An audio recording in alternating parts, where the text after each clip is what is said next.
Once upon a time, in a dreary village, lived you. In this village, devoid of smiles, laughter, joy, young curious you was an oddity. While the other villagers would solemnly go about their daily tasks, you would rush through his to go visit the other village oddity, Starstruck. Starstruck, an old storyteller, would tell you stories of color, laughter, joy.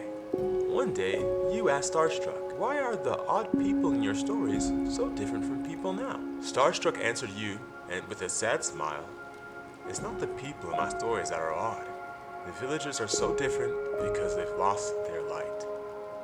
Curiosity piqued, you sat up and asked, "What light?" Pointing at the sky, Starstruck said, "See that star? You mean the Naitlyt?" You respond, "Yes, that. Did you know that it wasn't the only one? There are many more stars in the sky, too many to count, and this village is very much like this night sky. They are missing but all their lights."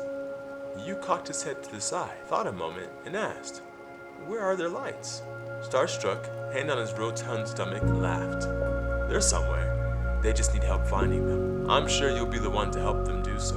"How, though?" you asked, frowning slightly. "That's a question you will have to find the answer to yourself.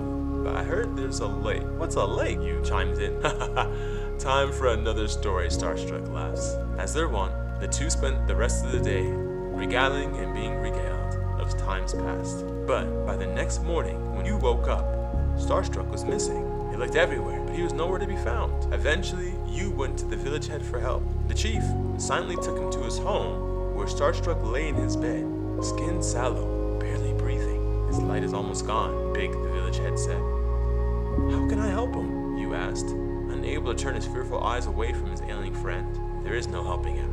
There's no changing this. The light leaves, the person sleeps." No, I will change it. I'll bring back his and everyone's light," you says with certainty, as with a final determined look at his mentor and friend, you runs out of the chief's house. For the next couple of days, you journey throughout the nearby lands, searching for the light, until he comes across a unique phenomenon, a lantern throwing light across a lake to the far shores. You swims to the center of the lake and reaches for the lantern's handle, but then pauses. "I should take just some, others might need this light." So he reaches into the lantern interior and scoops out a fistful of light. But sadly, on returning to the village with a light in tow, Starstruck has died. Depressed, at his funeral, you sits by Starstruck's cairn, head bowed, flickering flame in his hands barely visible.